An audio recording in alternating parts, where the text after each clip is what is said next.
Welcome everyone to today's edition of Audience's Digital Cell Training. We have a lot of great content that me and my team have prepared for you today, and I can't wait to get it started. Today is March 12th, 2024. We're looking to have a good webinar for you ahead. Um, let's get started. So today's webinar will be brought to you from a split team featuring both audience and Salem Media Group. I'm Ryan Garcia, and I have with me here Clinton Hansen from the audience side. We are very excited to also have Larry Schweinsberg, who is the audience engagement manager for Salem Media Group. He's going to be joining us on the webinar today as well. We can't thank him enough for taking the time to give us some of his insights on how the audience works for them and kind of how to make it work better on your end as well. Today's webinar will be going over learning who your audience is, utilizing your audience, and then we'll have a panel discussion plus a Q&A after. And then after that, we'll be giving away an Amazon gift card. There's the link right there that you can see on your screen right now. We'll also be placing that link into the chat. But yeah, that will be announced after our question and answer, so be on the lookout for that. Hopefully everyone gets in there and gets a chance to win our Amazon gift card. Um, all right, so let's get started. I want to talk to you a bit about how to gather data from your audience, so then we could begin to learn who our audience is. That's kind of our meat and potatoes here, about looking for information from our audience. Let's start with how it begins. It all begins with your goals. What are you looking to accomplish? What are your sponsors attempting to accomplish? Are you wanting to gather a bigger newsletter? Are you looking to gain a social media presence, or are your sponsors looking for more qualified leads? These are all kind of important questions for where we're going to be starting. That way we could kind of start to gather more information based on those needs that we're looking for. Once you kind of start to answer those questions, you can start to customize your form field that begins to build your audience for you. So with cookies leaving soon, zero-party data is more important than ever. We always want to utilize the first form to kind of gather that basic user information, where we're going to try determining how old our audience is, where does our audience live, maybe the gender of our audience, and then we can also use that to start to build out our newsletter, which would be some of the more important options there. But we also like to keep this part kind of short and sweet. We would like to gather the information that we need at the very least, and then anything else after that, we want to start to kind of throw into our bonus section, which I'll show you right now. This is where we can start to utilize more of our bonus entries. So we could throw in a survey so we could start to kind of gather more lead gen information. We could start to determine different qualities of our audience, different things that they're into, whether or not they own a car, stuff of that sort. But we could also begin to utilize some of our social media following here. So depending on what your goals were in the beginning, that's how you could kind of start to customize and structure your step 2 and your step 3 for your bonus fields. That way we could kind of gather more user information there. And then moving on, how do we use our prize to leverage our user data? So this is kind of a fun one that I wanted to bring up. How are we going to actually use our prizes to gather more information? What I like to say is different prizes do gather different audience.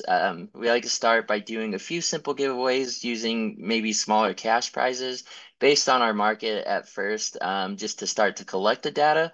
But then once we begin to improve and kind of grow a bit better grasp of our audience, we can start aiming for bigger prizes based on our audience's interest and their preferences. That way we could drive more participation, as well as being able to gather more user information. And with that being said, I do have an example, just an example idea that I have for you. Let's say we want to run a cutest dog contest. What kind of information could we actually gather from a cutest dog contest? Well, right out of the gun, everyone who enters into this contest, we do know that they are a dog owner. So we're already starting to develop a list of people who own dogs and people who love dogs. And also everyone who's voting, they're either a dog owner as well, voting for their own dogs, or they're voting for their friends' dogs, so their friends are dog owners, or they're just dog lovers in general. So we know that everyone voting is tied into a dog owner one way or another. So we're kind of starting to develop more information around our audience and building a list of dog owners that we have there.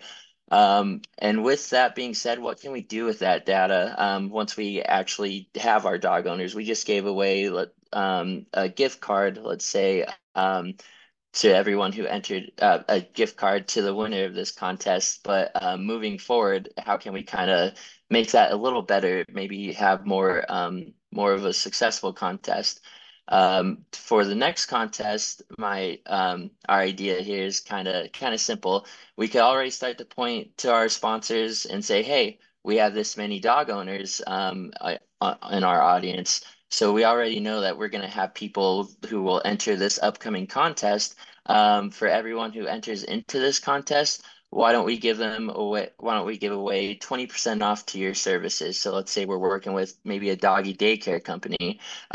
Everyone who enters the contest, we could send a coupon just for entering a 20% off discount to the doggy daycare services, which will increase more engagement for our sponsor, increase the amount of the prize that we could give away as we have kind of a better sponsor in line.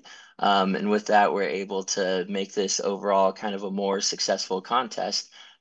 Just from running our first contest in either the first quarter, the first year, where we found out, hey, we do have a pretty big presence of dog owners in our community. Let's up that with our next contest. Let's use that information to kind of gather more participation around that following for our next dog related contest.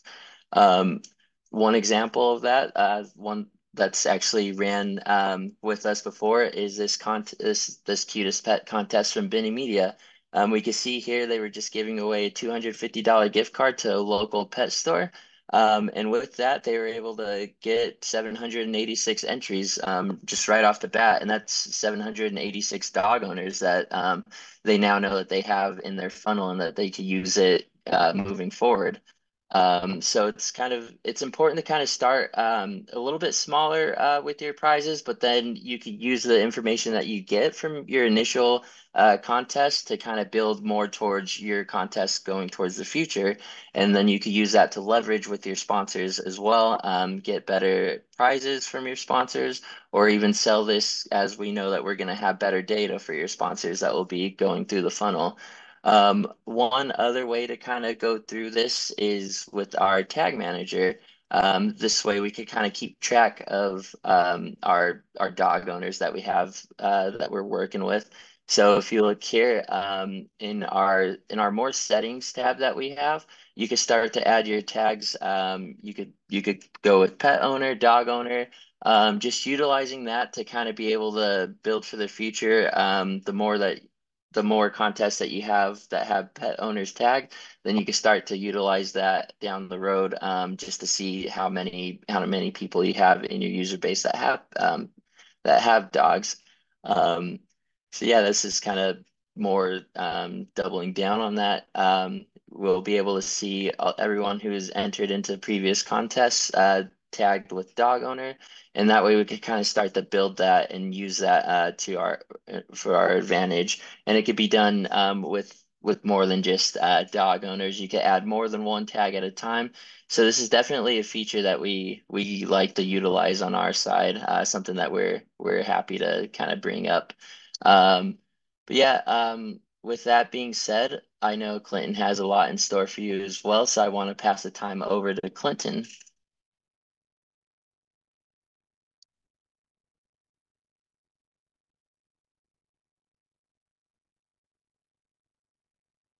Thanks, Ryan. Appreciate you for the introduction. And I apologize for being muted there. And let's get going. So just a heads up as we get into my slides here and my section, we are going to show a couple polls for you to answer. And Yeah, let's kind of get into it. So Ryan, appreciate it so much. So before, oops, apologize. Before we get into the strategy of activating your database, obviously there's many ways you can activate your database. One of which I thought was the lowest hanging fruit, and we'll get into that here in just a minute. And before we do, I wanted to point out that currently in Q1 of 2024, Google is actively disabling third-party cookies for 1% of their users. This is an announcement that they made on their blog. And by Q3 of this year, they will have ramped that up 1% to 100% of their users. They get about 8.5 billion searches a day. So in Q1, that 1% is about 32 million people. So if you can imagine, there is going to be a pretty large impact, which provides its own set of challenges and opportunities with the dismissal of third-party cookies. And the reason I touch on this is it truly is, and it has been, our sole focus since the beginning of harnessing first-party data, growing and enriching it. And we're starting to understand how to perfect the activation portion of it. So going into these challenges, opportunities, user tracking and targeting, that's going to be the number one challenge that businesses across the board are going to face, right? They've used third-party cookies for so long, and a huge portion of businesses don't own their first-party data or don't have a good understanding of what their data is telling them, okay? So the precision in targeting, that impact in itself is going to be huge, which advertising and retargeting has primarily been built strictly around third-party cookies. So they're going to have to find a different way and different methods in retargeting, tapping into first-party data specifically, which takes us to the shift of first-party data. Now, you're going to hear that word a lot, and I apologize, but truly that is what you have to offer, is that actionable, executable data points that they could then use to convert into revenue, as well as yourself, whether you're a TV station, radio station, or another business, or you should use this and should you should be collecting and harnessing that data. Okay, so we encourage your partners that you sell to and that you're working with to start building their database through loyalty campaigns, through newsletters. And I actually have a case study that fits so well with what we're saying. And I'll show that here just a little bit to kind of back that it's not too late to harness the data that you have and to begin activating it. Okay. And the other portion of this, another opportunity, is collaboration and partnerships. A lot of these businesses are looking for someone to just show them what to do, have answers, and having this knowledge or this technology and having the ability to speak to it is going to set you apart and really put you set you aside as an expert in these fields. Okay, so they're going to explore partnerships, and specifically with those partners who are privacy compliant and are able to enhance their users' behavior. And that's something that we have strived to do. User compliance has been our forefront and our focus, is making sure that their data is safe. And then ad tech innovation. I mean, truly, ad tech, for those who are newer to that word, that's just a tool or software advertisers will use to reach audience through specific campaigns, right? So they're going to be searching for the newest and best, right? So the evolving landscape will change, and that's going to give you an opportunity to really shine in what we have to offer here. So, one moment. Okay, and like I said, first-party data personalization. That's what it's going to come down to. You're going to have a giant increase of return on investment and increased customer loyalty. 82%. There's some stats that were shown.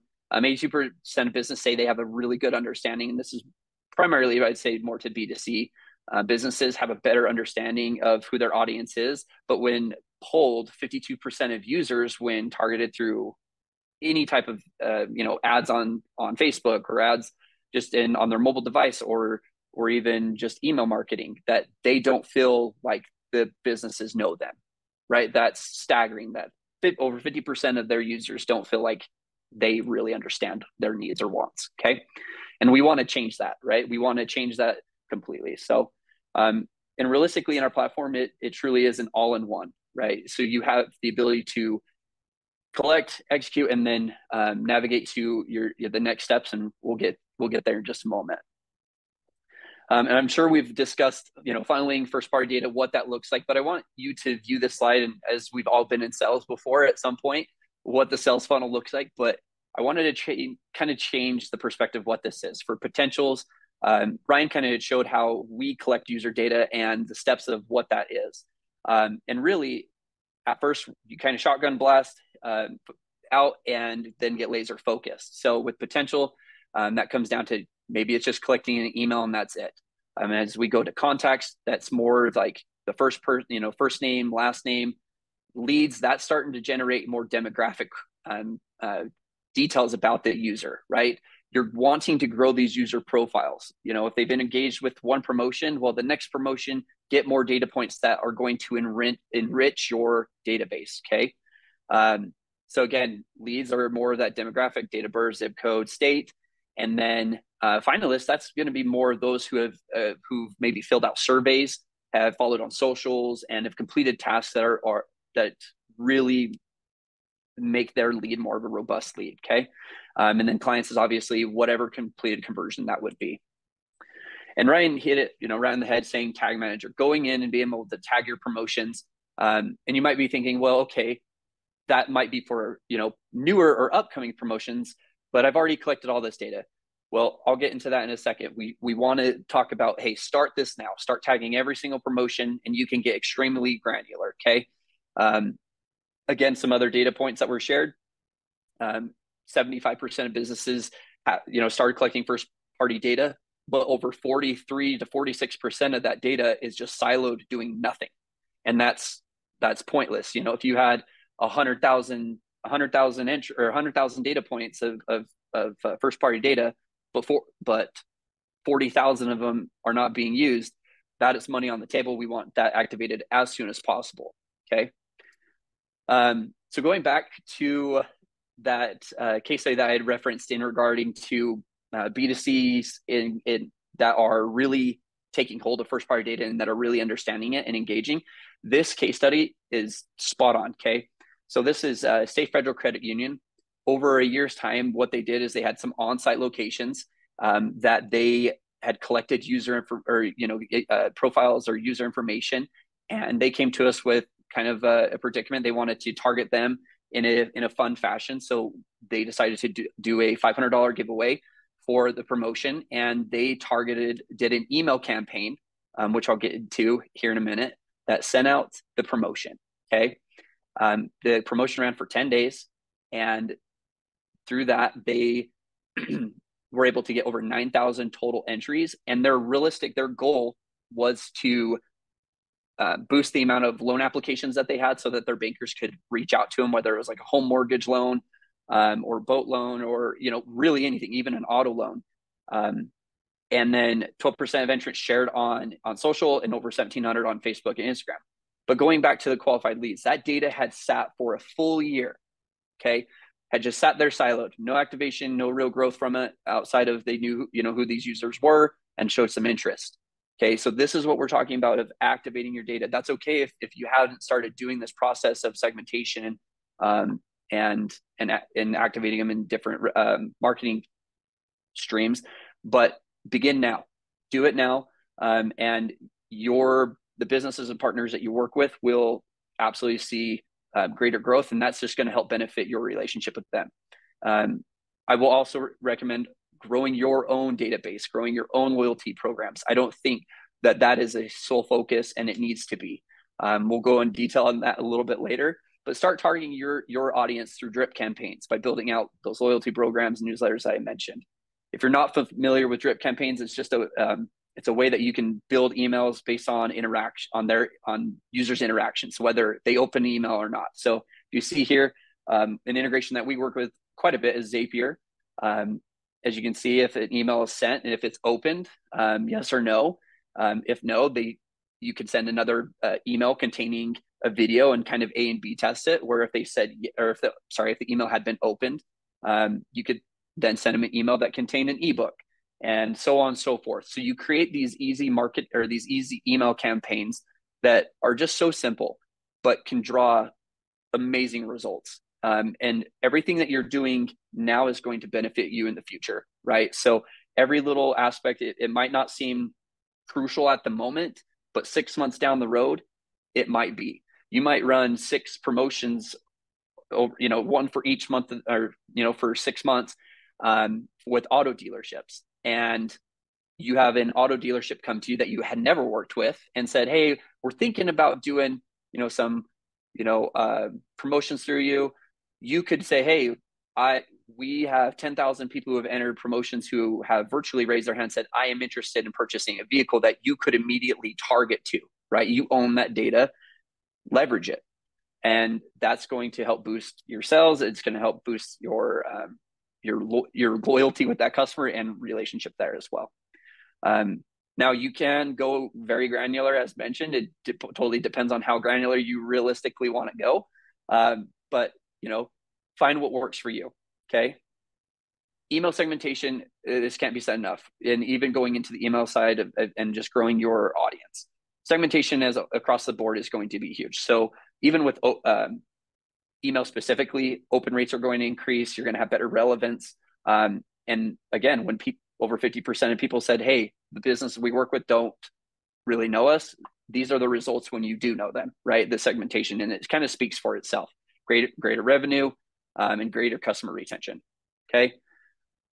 If you're newer to email and you're kind of considering it, I'm only putting this on here just to kind of drive some incentive. We do have confirmation emails that you can tap into. This doesn't tie them directly into your email list and whatnot, but it will give you a better understanding of what you can kind of expect from your audience as they engage. Confirmation emails are slightly different.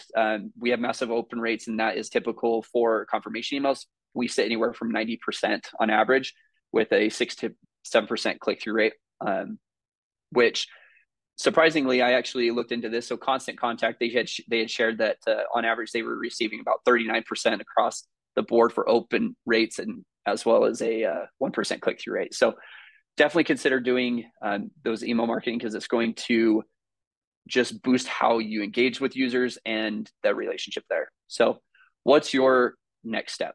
Okay. I would say your first step before looking into creating these email lists or going in and developing those loyalty campaigns is, if you have a CRM that you're currently working with, whether it is Constant Contact, MailChimp, you name it, right? Let's get it connected so that we are immediately sending all this data in real time to and through those integrations. Okay. We also have a leads portal, which with leads portal, there's no integrations required. It's a secure way that we can deliver data directly to your partners or advertisers, or even for yourself. If there's, for whatever reason, you needed it through leads portal, you could do that. And then you can control when that data is sent. Okay. This is kind of what your partners will actually see and view, and to be able to download and then engage with. That is the sole purpose of what the collecting the first party data is, right? We don't want it just sitting. We want you to get moving as soon as possible. All right. And so with that being said, I'm actually going to turn the time over to Larry. He has been kind enough to take the time out of his day to jump on as one of our partners that we work very close with. And Larry, with that being said, go right ahead. Hey, thanks, Clinton. Appreciate it. And Ryan as well. It's a pleasure to be here. And we've got a few moments together. And so I'd like to share with you a little bit about how we at Salem Media have been able to work in partnership with audience and actually generate significant revenue and engagement with our loyalty programs. So, we talked about today's session being titled "Activating Your Data to Grow Sponsorship Dollars." And what I've asked to go just a step further and say, instead of just relegating us to sponsorship dollars, which is significant. I mean, when you bring in promotions and you run them, you want to have sponsors do it. That's awesome. We do the same thing. But I want to talk just a little bit more broadly about how to just grow revenue in general. One of the reasons is because most of the time, sponsorships are relegated to a specific product that sales professionals will sell for you. However, there are other streams of revenue that you can benefit from in addition to sponsorship that doesn't necessarily require any direct sales, but actually helps you to generate revenue for your company as well. So we'll talk about that just a little bit. The first thing I want to show you is this was actually fresh this morning in my inbox from eMarketer. And this was their chart of the day that they sent out. And I thought it was pretty timely for us today. when we talk about email specifically, one of the primary pieces of data that audience helps us to bring in and to obtain is an email address. Well, this is fresh stuff. I mean, email's been around for decades, right? And it still is one of the highest, provides one of the highest returns on investment out of all the marketing channels that we have. And we've got a lot of different ones today than we've ever had, and yet email still is pretty significant. So you can see here in the specific question they asked was, what channel do adults prefer to receive coupons for online stores? And, of all the things, I was actually quite surprised that social media was as small as it was, but it shows the power of email. And we believe in that at Salem as well. We've benefited from that over the years. So let's talk a little bit about what the opportunity is as it relates to revenue. So we talk about revenue. Of course, we talk about sponsorships. That's something that audience talks about all the time, and it is still a very significant form of revenue. But there are others. There are email newsletters, and we'll talk about those just a little bit today. Let me define that for us for this conversation. Because when I first got into the business years ago, when I thought of an email newsletter, I thought of something like a newspaper, except it was electronic. So you'd get it, and it'd be all this stuff in it, right? It'd have all these columns in it, all these images and places to click. And that is one kind of a newsletter. But you'll find me at Salem talking about not just email newsletters, but email products, because not everything is a newsletter that has, just mounds of data in it. Sometimes it's one or two pieces of data. You can still call it a newsletter. I wouldn't argue about that, but not everything requires a lot of manual assembling. And when I think of a newsletter, I think of curation. I think of somebody specifically having to edit it and take time to do that. We do that. We do have some of those products at Salem, but most of our email products are actually assembled automatically from content from our websites. And so every week when we send them out, whether it goes once each day of a week or one time a week, most of our email newsletter products are actually assembled automatically and sent out to our lists. So then we get to focus on growing our lists and getting those folks involved with our loyalty programs, and then they get subscribed to those products. And so it's kind of a funnel all the way through, which is helpful for us. So dedicated email is another one, and that's why I wanted to kind of separate the two. Email newsletters are kind of an auto-assembled product that is that's so you can subscribe to and send out. Dedicated email requires more sales professional work, where you sell 1, 2, 3 times of an email to a particular segment in your list for a specific set of clients. That's a separate product, and it's very legitimate. Display. When I talk about display, these are banner ads. In our company, we actually run our display network, and we run display on our websites. We run them in our email products, and we run them on our mobile apps. And so whenever somebody buys display, they'll see ads in all of those channels.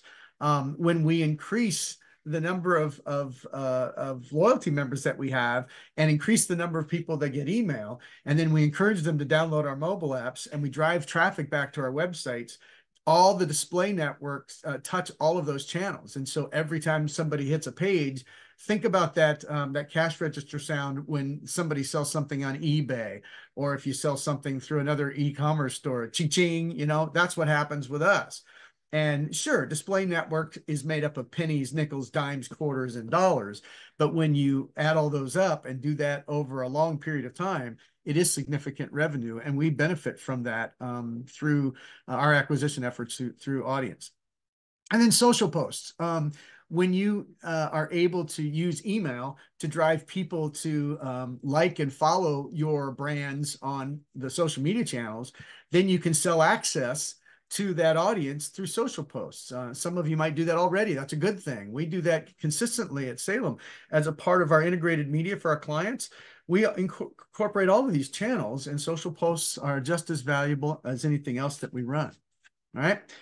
So what I want you to think about in these couple of minutes that we're together, Clinton and Ryan have talked a lot about gathering data, and emails have come up as a primary piece of data that we gather. And that's because the way the audience system works, which is awesome, is that one of the first pieces of information we ask for is when you provide for participate in a promotion is what's your email address, or sign in through one of the social channels, which still gets us email information.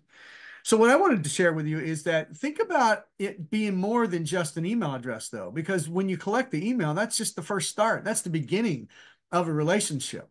We talk a lot within our walls about de-anonymizing our audience.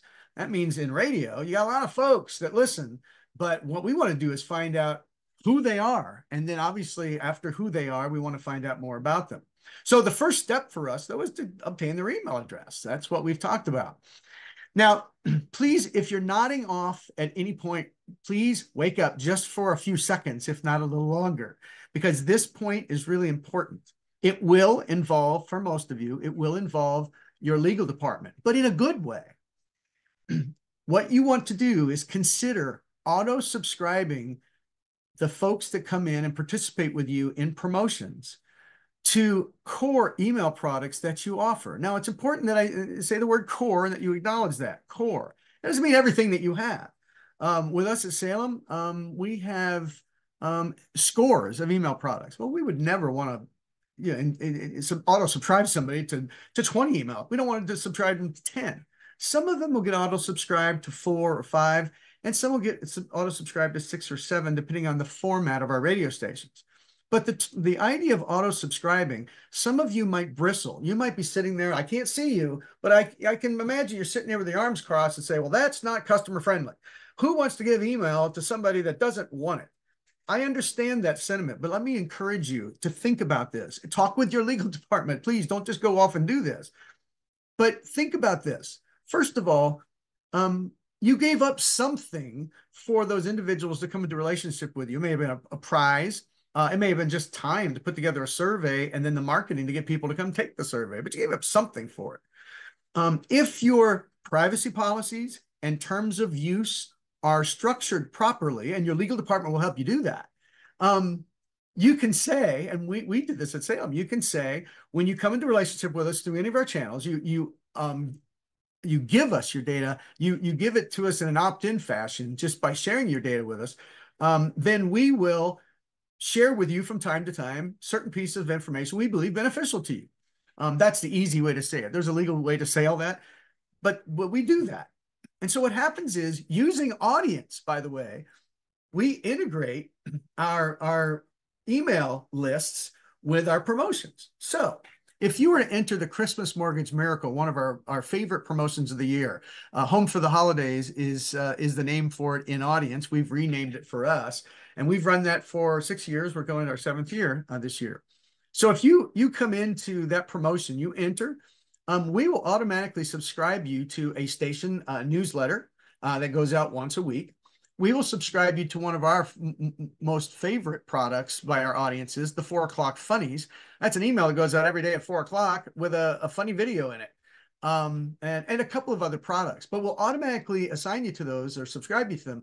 And the minute you come in and submit it, because of the integration and audience, it goes straight into our email service providers lists. And the next time we send that email out, that new member is getting it. Now, every time they get an email, they always have the ability to unsubscribe from it. We never want our members to receive something they don't want. But what we have found is this auto-subscribing strategy and the tactic of integrating it with our email list through audience has helped us grow. And I would tell you that back in 2018, when we first came with audience, we were sending out approximately 5 to 7 million emails out a month, our email products, newsletters, and other products that we have. Today, I think it was the month of January, we had the highest ever. We had 60 million. And we fluctuate between 50 and 60 million, depending on the month.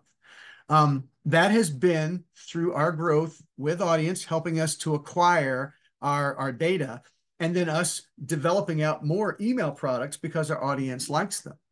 We would have never gotten to those numbers if we had organically grown those lists, meaning that we just wait for somebody to come across and say, oh, I think I'd like to laugh every day at 4 o'clock. I want the 4 o'clock funny.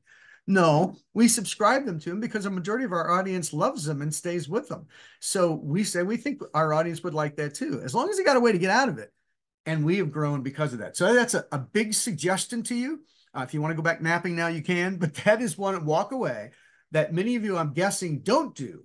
But it is okay to do it. There's nothing illegal, unethical, or immoral about doing that. You are helping your audience, who, by the way, raised their hand and said, hi, my name is Larry Smith, or my name is Jane Jones. They told you who they were, so let's do some things that might help them along the way.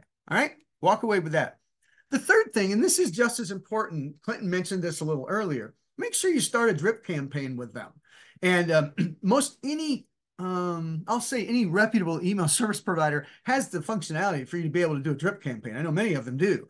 If you don't have one, maybe you should look for one that does that. Essentially, it's the auto communication that you have with somebody who comes into a relationship with you through email. For us at Salem, we do a 4-step drip campaign. When you first come in and we first know you, we will send you an email that will encourage you to follow us on our social channels. And then 4 or 5 days later, we'll send you an email, encourage you to download our mobile app. And then 3 or 4 days later, we'll say, hey, did you know that you can tell us what email you want out of everything we have? And we'll drive them to our email subscription center. And at the very last thing we do is we'll take a survey. It's a member survey, and it's like 4 or 5 questions, and it's basically asking them how they found out about us and what they like best about certain things. And we learned a lot from that data. I would encourage you to consider doing these things after you obtain an email, because these are things that can help you get into even more of a stronger relationship with your members, and that's important. Remember, email will help strengthen relationships. And if you use other channels to do it, it will make those relationships even stronger. So where do we start? We have kind of a 3-step strategy at Salem. We talk about growing, engaging, and monetizing our audiences. Grow, engage, monetize. The first letters of each of those happen to be the word gym. So it just so happens in my department, I've got a bunch of guys. And so we all walk around calling ourselves gyms. To most people, that might be a little weird. And I think to my guys, that's probably weird too. But it helps us remember, we want to grow, we want to engage, and we want to monetize. And oh, by the way, you have to do them in that order. You can't just monetize if you've got no audience to monetize. You really can't engage unless you have some audience to engage. So we start with growth, and then we focus on engagement, and then we focus on monetization. So in growing, it's just simply encouraging your audiences to join. To join what? Well, at Salem, we have our loyalty programs. So you can join our loyalty programs. You might not have a loyalty program yet. I encourage you to get one because they're awesome. It's a place to store all your data and be able to tell more stories about who you have relationships with. But if nothing else, they can join your database through sweepstakes and contests, surveys and polls, quizzes, subscribing to email newsletters. Where have we heard all those things from? Yep, our friends at Audience for sure. They have helped us grow. In fact, since 2018, again, we've been there, it's our 6th year, we've quadrupled our database. And while I'm not going to tell you what the exact numbers are, because I wouldn't want you to tell me what your numbers were, I will tell you they are in the millions. All right. So we're not talking about going from 25 to 100. It is significant. And Audience has been one of the keys to help us do that over the years. Number 2 is engage. So engagement for us is just encouraging our audiences to interact with us. So we know who they are. We know a little bit about them. We know at least what email service they use.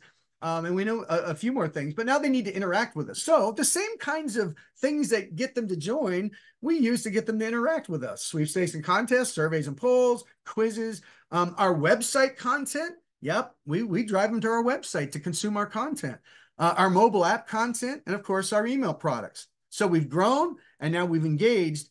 And what we want to remember is in our engagement is that the engagement activity is what helps drive a lot of our revenue.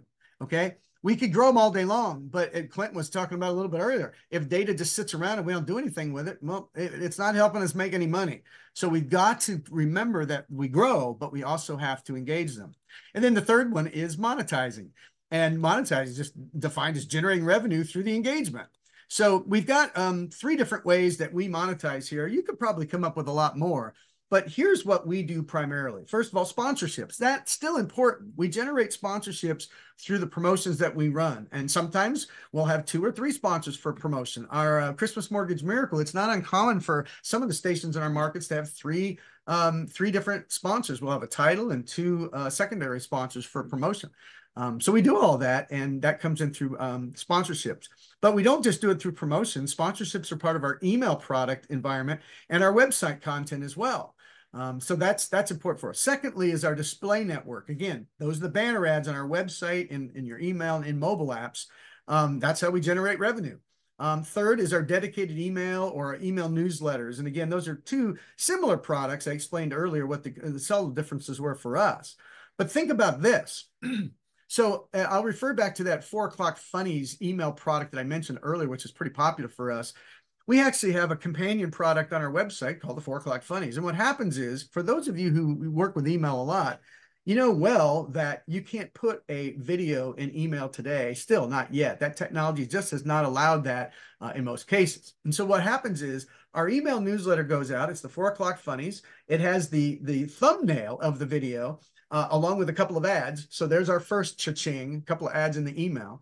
But then when they get it, to see the video, they've got to click on the video image. It takes them to the station website where they can see the video. Oh, before they run the video, we have a couple more cha-chings on the page, because we'll have, I think we got 4 different ad placements on that particular page when they go to it. So we've already cha-chinged twice with our display network, and then they'll play the video. And that video will play, and then they may like that video so much that they'll go watch a couple of other videos while they're there. And every time they change a page, there's a cha-ching, cha-ching, cha-ching. Okay. Email newsletters and dedicated email we talked about before.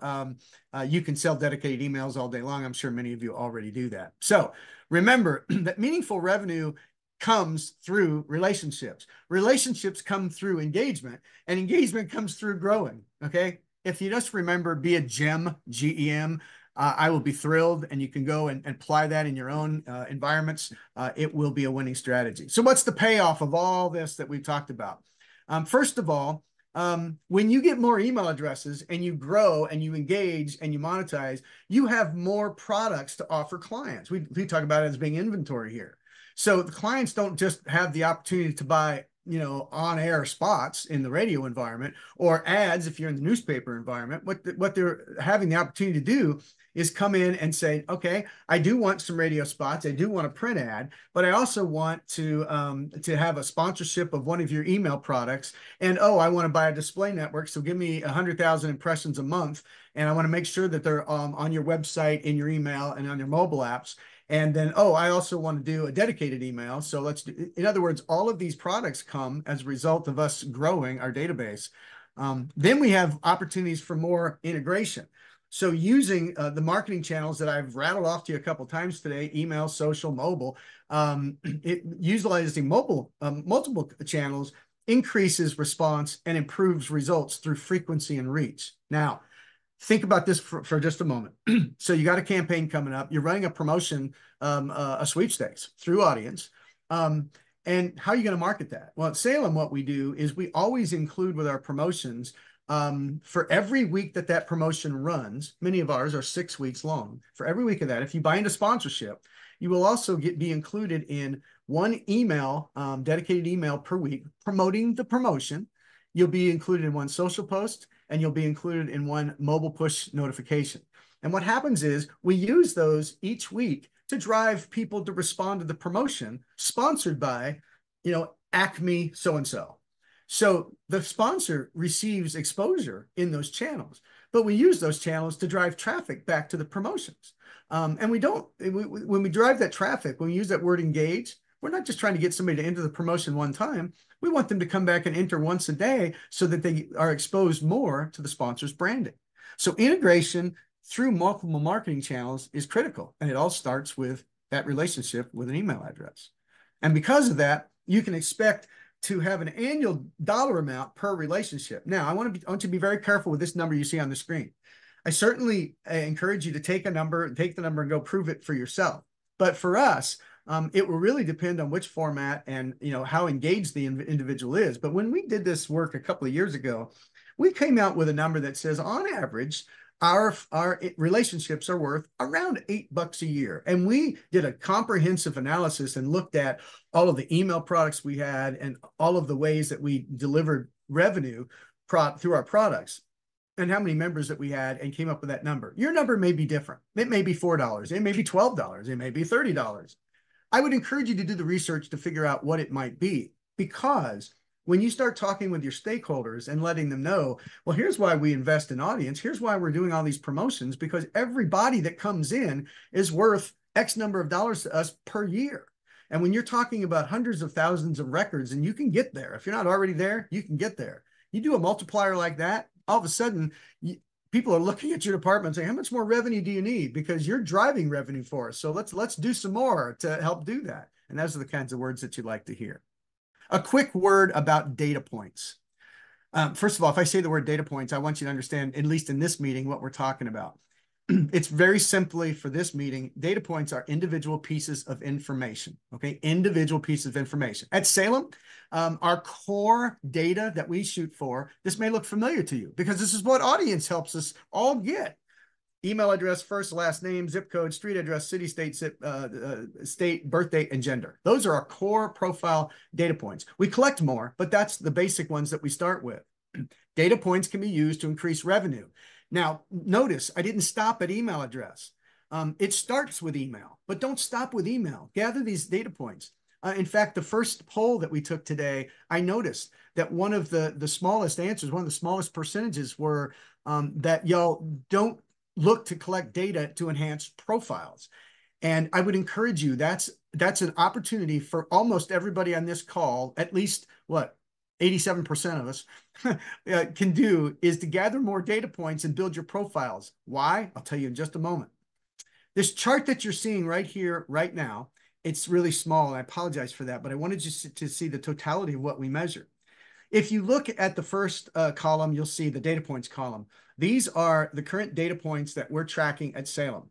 You can see at the top the core ones, and then you see some at the bottom. In the second column, you can see NA. Well, you can see that after that, we started collecting data from that. And remember, when you're talking about millions of records, even a 0.001 has a significant number, even though we got a long way to go. But what this is showing you is that more data points can deliver more revenue. So you might say, well, Larry, I see here in 2022, you had 79% of the records you had last names for, and now you've gone down to 72. Isn't that going a little backwards? And I would tell you, oh yeah, sure, I'll acknowledge that. I would tell you though too, that since 2022, we've added a third of our data points and we're catching up with that data. We don't ask everybody when they come into a promotion, give me all your data at the first point. An audience doesn't require that. We appreciate that. We kind of trickle it in as we go. So the more engagement we have, the more data points that we have. The arrows are pointing to the areas where we have seen significant growth. Even though we've grown our database, we've grown our data points even that much more. And our goal is to have arrows like this next to every single one of these data points. And we're working towards that as a team. The reason this is important, though, is because data points will help you increase your CPMs through pre-roll and mid-roll. If you're in broadcast, those are advertising things are very important.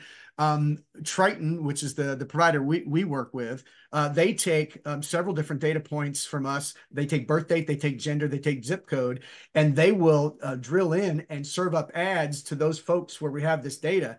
And we get higher CPMs because we've got data. Wow. So you mean if I get a zip code for somebody and I can serve it up through an ad service like a Triton or whomever you might use, I could get potentially more CPMs? Yes, you could. You could get higher CPMs out of that. You get higher CPMs on display network ads if you can target better.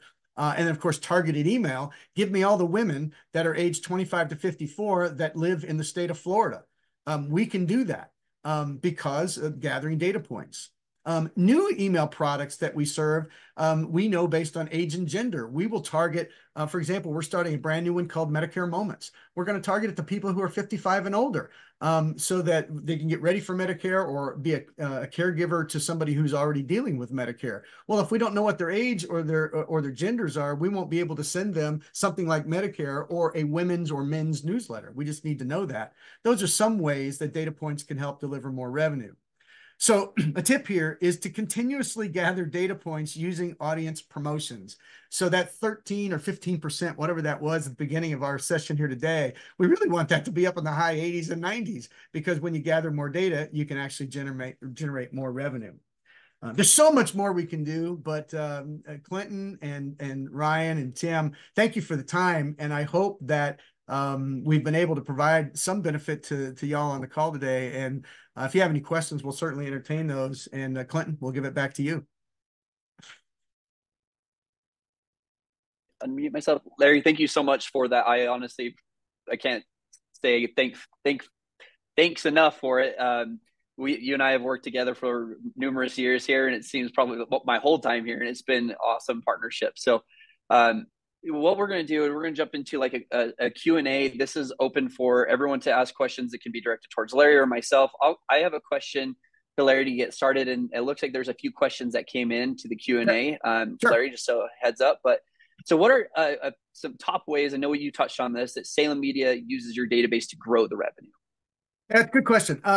Our top one right now, I would have to say, are our email newsletters, because we just got such a volume of those, and we make them primarily through our display network. So we get the pennies, nickels, dimes, quarters, dollars from generating the volume. Every time we send an email out, we've got ads in it, and we get that back, the revenue back immediately from that. The second one is our display network. So that display network, not only in email products, but also in on our websites and our mobile apps. And then the third thing is through our streaming. So again, because we use those data points, as I just kind of mentioned, because we know what gender they are and or what the birth dates are, their age, and we know where they are, we're able to get higher CPMs and target even better. And obviously, when we match up those ads, I think, Clinton, you were mentioning it earlier, that some people are very disappointed when they go to a website that their needs aren't being met. They're not matched up. I see them all the time. I see ads for stuff that there's no way I'm even being targeted properly. That's frustrating to me. But in the streaming side, in the pre-roll and the mid-roll, we can target those ads. And when they're targeted, it's a better experience for the audience. No, absolutely. And I mean, that is just perfectly echoes what we discussed today, so this is awesome. The next question is, what sort of revenue are you seeing on a per campaign basis? I know it's slightly different with how you have structured, but what kind of revenue are you seeing, whether it's per campaign or based on like this programmatic, like through these emails and whatnot? Is there anything you could share there? Yeah. So let's talk about our promotional campaigns, because Yep. that's probably, again, the more significant one. So we at Salem have decided to offer what we call our national premium promotions. And these are the ones that we offer nationwide. All of our stations participate in it, and they all have the opportunity to sell it. Our best promotion of the year, again, is our Christmas Mortgage Miracle, which we started with y'all back in 2018 for us. And we renamed it that. And we generate generally around $180,000, $190,000 in our best years with that promotion, just for that single promotion. When you talk about breaking it down into an individual station, our floor rates for promotion, our national premium promotions for a specific station, will range anywhere between $1,500 and $3,500 per station. So we might have a market, well, we do have markets where there's multiple stations in the market. We have a couple of our larger markets where they'll just flat out sell the whole promotion to all of the stations as a bundle. So you're talking about a $15,000 bill there, and because they're a larger market, they got access to larger clients. And then as a result, those of you who've used Audience in the past, those sponsors not only get the billboard, they get their logos out there and all the rest, but we give them engagement options to visit the website, to interact with the client through a survey. We also redirect traffic to the client's website. And then at the end, we give clients data. You've talked about lead data. We reference it as actionable data, which is all the data we have. And then we talk about lead data coming out of our surveys, because those are a little bit more qualified. So that's how we kind of quantify it. But that's the range of pricing that we get. And we do 9 national premium promotions a year. And depending on the promotion and time of year, the revenue go up and down based on what the markets are selling. But ultimately, our Christmas Mortgage is the biggest one. And we have great aspirations for more sponsorship revenue as well. No, and that's perfect. And actually, this kind of falls into the next question. So one of the questions was, how does this translate to small market radio? And with Salem, I mean, you have a wide variety of radio stations and their sizes. So how, I could answer that on our side, and I will, I think, in a second. But what do you see? How does this translate to your smaller stations or markets? Yeah, well, that's a great question. We have, just because Salem is in the top 25 markets in the country, and that's very strategic for our company, and it does make it easier in some of those markets. But guess what? In those markets, all of our stations aren't the number one station in the market. So in some ways, even though they're in a larger market, we still have a smaller station. And the way we address that is in our floor rates. And so based on the station size in that particular market and the format that they have, which drives the size sometimes, the rates will be different within those stations. And so the floor rates that I quoted to y'all earlier, they are actually a bargain for any market. Madison, Wisconsin. If you're on this call, Madison, Wisconsin, I always talk about Madison, Wisconsin because we don't have a station there. So I'm not picking any of our stations. But no matter what market you're in, if you have a station in Madison, Wisconsin, you can have a floor rate of $1,500, $2,000. Just make sure you package it, not just the promotion itself, which is key, not just the engagements that are part of the promotion in audience, which is key, including surveys, by the way, but also those marketing channels on the outside that you're going to use to drive people to respond to it. The email, the social posts, the mobile apps, push notifications if you have those, web browser notifications if you have those. Build those into your package, and you'll be delivering value all day long, and then you'll be able to set your own floor rates. One other note about that. Floor rates are a place to start. We have some of our sales professionals in some of our markets that'll start with a promotion package at that floor rate, but then they'll build other things around it. And in some of our markets, they have additional media spots that you can buy. They can sell dedicated emails outside of the promotion. And then all of a sudden, the 6-week promotion becomes a 13-week campaign because the promotion's in the middle of it, but then around that promotion are these other elements that were sold on top of it. So the selling is not easy. Anybody that's on this call that is a professional seller, selling in this business is not easy to do. However, when you've got packages and products that complement each other, it does make the case for increasing frequency and reach much easier because you're demonstrating that through the channels that you have. Yeah, I couldn't say it better than myself. The one thing I kept thinking about is the scalability is the same regardless of where it's at. The channels are the same. The techniques are the same. So really, again, going back to some earlier statements about siloed data, and it's activated whether you have 1,000 people or 100,000 people. The process is the same, and we can tap into that revenue. Yep, that's exactly right. And with that said, there's no more questions. I just want to, again, appreciate you so much, Larry, for your time. I do have a slide with his information. Please feel free to reach out to him directly, Salem directly for any information or maybe even some partnership there as well. We encourage that. Or if you want to reach out to us, told about some more details and obviously the content from this promotion as well. And look forward to seeing you on the next one.